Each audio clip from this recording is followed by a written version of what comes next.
Boston, 20 years after the fall of Frank Costello, believes it has buried its demons. The streets are quieter, but the silence feels staged. Old crime families have fractured into smaller, smarter syndicates. The Irish mob is no longer loud. It's digital, invisible, global. A new generation controls power through encrypted phones and offshore accounts. Yet whispers of Costello's old network begin to resurface. Someone is rebuilding what was destroyed, and they're doing it from inside the system. Officer Liam O'Connor graduates top of his class at the Massachusetts State Police Academy. He comes from South Boston, raised in the same streets that once bred criminals. His father died under mysterious circumstances tied to organized crime. Liam hides his anger beneath discipline and silence. Captain Elena Ruiz notices his background immediately. She sees potential and vulnerability. The department needs someone young, hungry, and clean. Someone who can disappear into the underworld unnoticed. Across town, Daniel Sullivan, polished, intelligent, prepares for a career in public service. He is the son of a respected Massachusetts senator. But beneath the tailored suits lies a secret partnership. Daniel has been quietly laundering funds for a powerful crime financier. He believes he controls the arrangement. He believes he is smarter than the criminals he serves. But he is being groomed for something larger. A mole planted not in the streets, but in politics. The new kingpin is not a street thug. His name is Marcus Kane, a venture capitalist with spotless credentials. He funds tech startups by day and black market weapons by night. No one links him to violence. He learned from Costello's mistakes. Stay clean, stay distant. Kane doesn't shout. He calculates. And he needs a cop on his payroll, a rising officer with access to federal intelligence. Captain Ruiz calls Liam into a dimly lit office. She tells him the truth. Corruption is back inside the department. Encrypted leaks, failed raids, tipped suspects. Someone is feeding crime families information. Liam is asked to go undercover. No official record. No lockup. If caught, the department will deny him. He accepts without hesitation. Daniel Sullivan meets Marcus Kane in a private harbor club. The skyline glows behind them like a silent witness. Kane offers Daniel a future, influence beyond politics, access to global investors who move markets and governments. In exchange, Daniel must secure a position inside federal law enforcement oversight. He hesitates, but ambition overrides caution.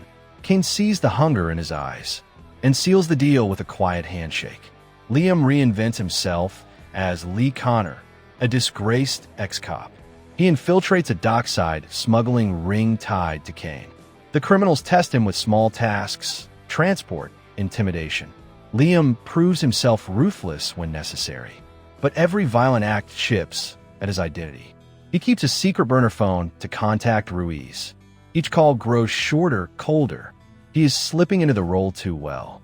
A major weapons raid fails spectacularly. Suspects vanish minutes before police arrive. Captain Ruiz realizes the mole sits higher than expected.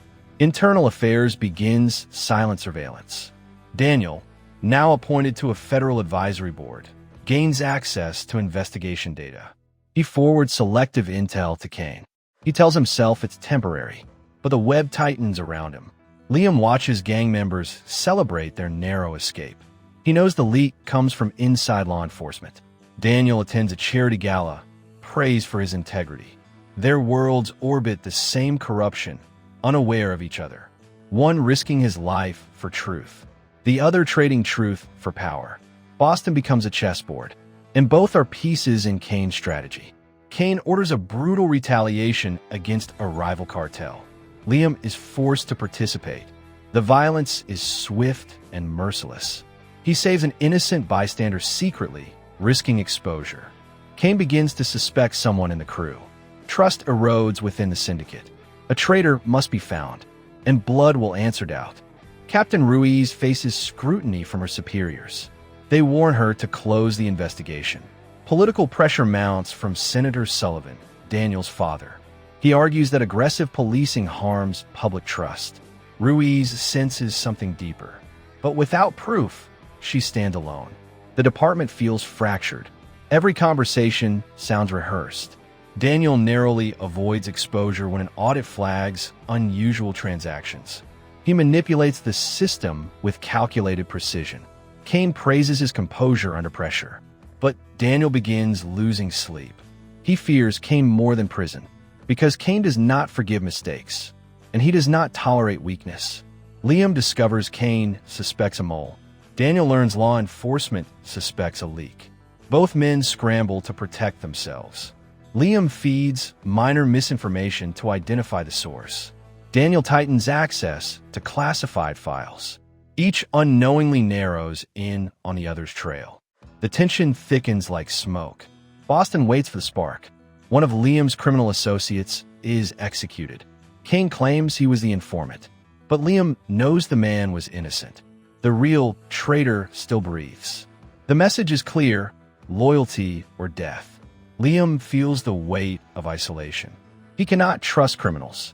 He cannot fully trust his own department. Daniel's father begins suspecting his son's ambition.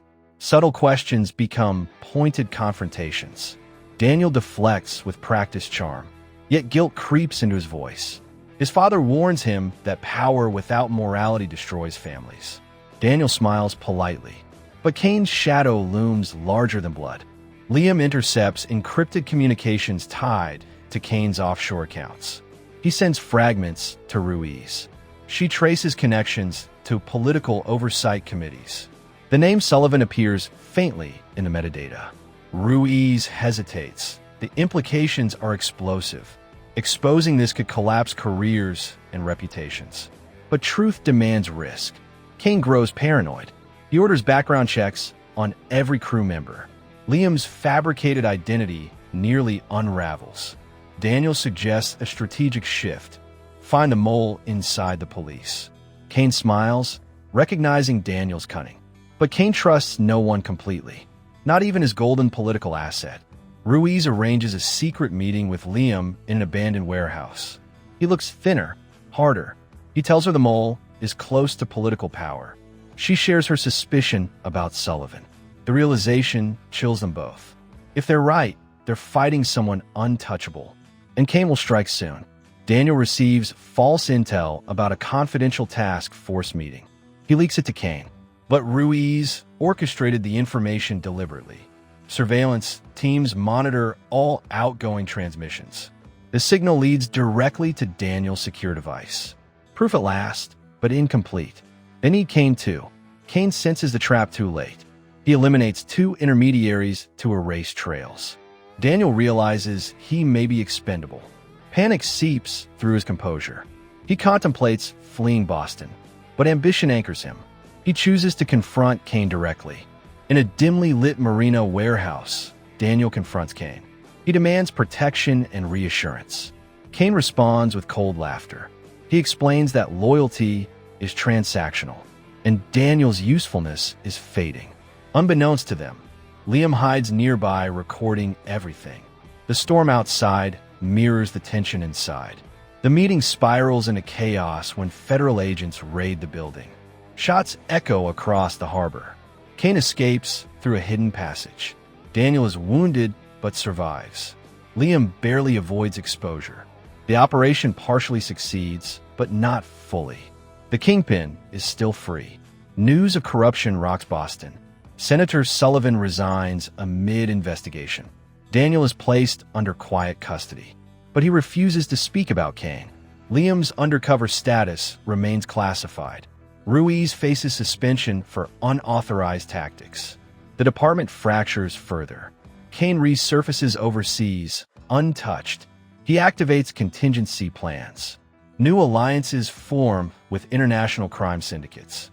He studies footage of the failed Marina meeting. He notices Liam's presence in the background. A faint recognition sparks. The hunter has identified his prey. Liam returns home, exhausted but alive. He believes the worst is over.